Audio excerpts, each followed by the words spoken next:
Assalamualaikum warahmatullahi wabarakatuh. Welcome back to channel Lumina Indonesia.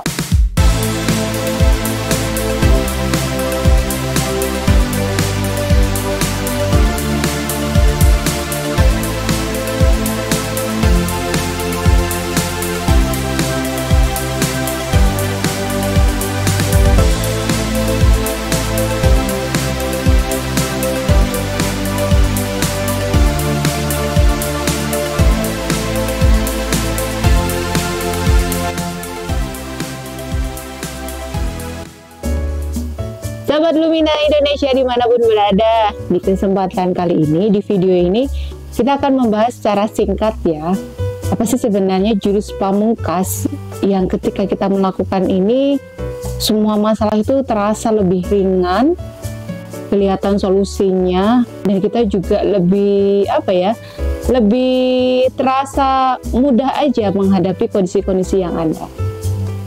Jadi sahabat Lumina semuanya, keruwetan yang kita alami nih di bisnis, di keluarga, diri kita pribadi, ataupun interaksi sosial ini cukup banyak ya skupnya ya, bisa dengan warga di sekitar rumah kita, ataupun juga dengan komunitas-komunitas yang kita ikuti, mulai dari sekolah, perkuliahan, ataupun yang lainnya.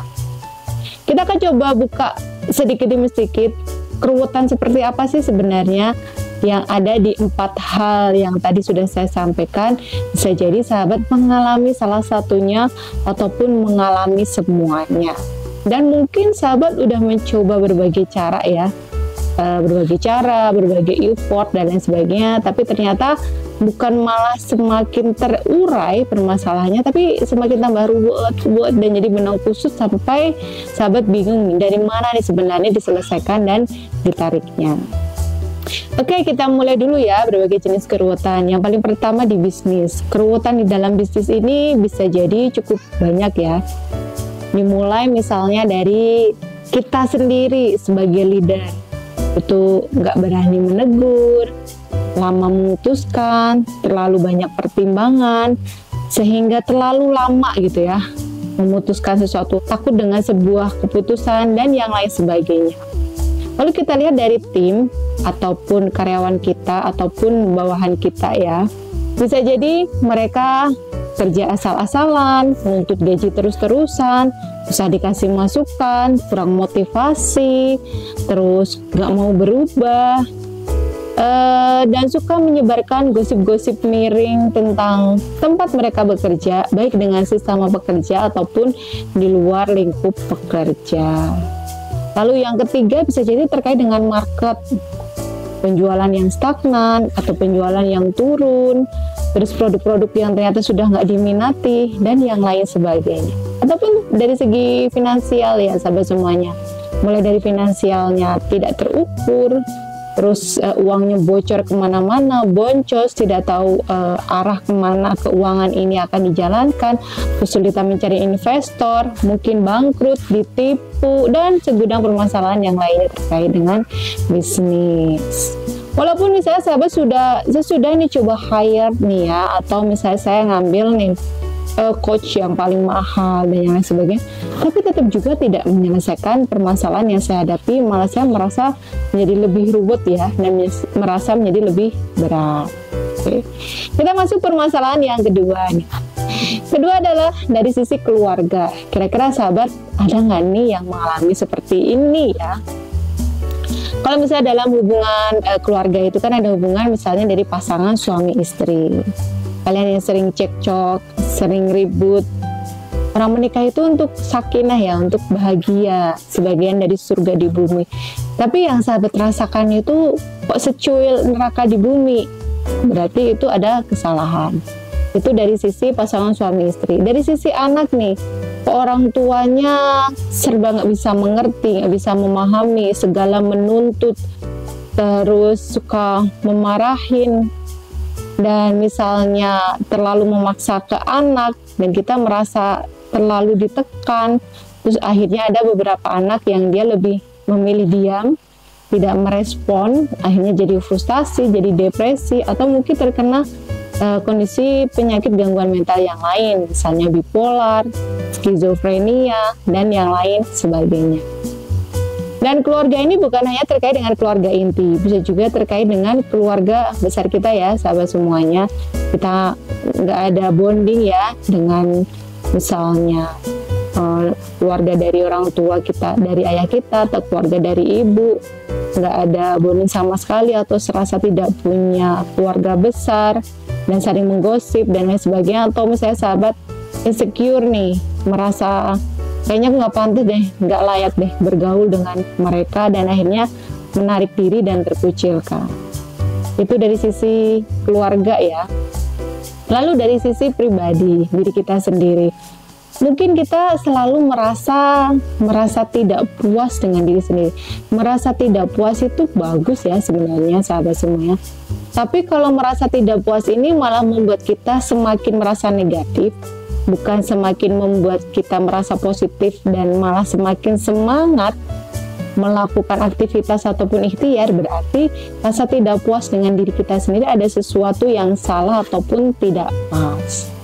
Lalu selain merasa tidak puas dengan diri sendiri, bisa jadi kita juga mengalami masalah kesehatan dalam diri kita, entah itu GERD, diabetes, kolesterol, penyakit jantung, autoimun, lupus, dan yang lain sebagainya, susah dapat keturunan, dan lain sebagainya.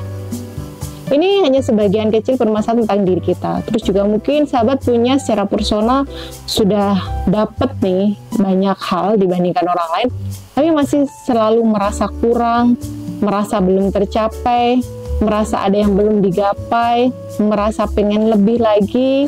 Nah, ini juga perlu kita waspadai. Dan yang terakhir, bagaimana kita bersikap dengan hubungan interaksi luar ya, dengan sosial. Contohnya kalau kita di dalam lingkup masyarakat yang luas, misalnya nih ada hal-hal yang nggak sesuai, yang kita tahu memang itu salah. Ya mungkin kalau kita punya kemampuan yang baik dalam menyampaikan sesuatu tanpa untuk menjelekkan salah satu pihak, berarti Anda sudah lumayan bagus nih untuk berkomunikasi secara sosial. Tapi kalau Anda itu seneng banget omongannya itu pengen nyakitin orang, pengen menindas orang, menyalahkan orang tanpa melihat diri kita sendiri, tanpa kita menawarkan sebuah bantuan, misalnya, Pak gimana nih, apa yang saya bantu nih untuk bisa menyelesaikan masalah ini, misalnya secara saya punya keilmuan di bidang ini. Atau misalnya sahabat ketika di masyarakat lebih fokus untuk menyalahkan, harusnya nih ya Pak ya diginiin, mana nih nggak gercep, lama banget, terlalu tebang pilih, dan lain sebagainya.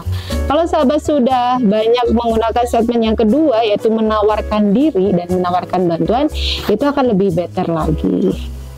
Nah, gimana nih keruwetan sebagian yang saya sampaikan ini, kira-kira sahabat ada berapa poin? Apakah ada semuanya ataupun hanya beberapa poin, atau sahabat sudah terbebas nih dari semuanya? Kalau sudah terbebas, Masya Allah, selamat ya sahabat, berarti sudah bisa mengendalikan secara pikiran, hati, perasaan, dan tubuh dalam mengelola semua hal-hal yang tidak kita inginkan atau tidak kita harapkan yang hadir dalam kehidupan kita, walaupun hal-hal itu kelihatannya kecil dan remeh-temeh. Kira-kira apa sih sebenarnya yang perlu kita lakukan ketika menyelesaikan semua masalah di bidang itu? Nah, sahabat semuanya, saya sudah cukup lama nih di dunia konsultan ya, mulai dari konsultan untuk UMKM yang mikro yang omsetnya mereka omset mereka maksimal 5 juta per bulan, sampai dengan omset mereka ada yang per bulan ini sekitar 2 sampai 5 miliar. Saya alhamdulillah punya pengalaman memegang semua itu. Dari sekian puluh tahun, 12 tahun ya pengalaman saya memegang konsultan. Dulu memang awalnya saya fokus menyelesaikan permasalahan bisnis ini dengan memberitahu jurusnya langsung nih. Oh kalau begini nih, ini performanya kurang bagus nih. Oh ini yang harus dibenerin nih. Bikin SOP-nya lah gitu. Bikin bisnis prosesnya, bikin KPI-nya misalnya, atau bikin perencanaan strategiknya, atau right man in the right place-nya, dan yang lain sebagainya. Itu yang sering saya sampaikan.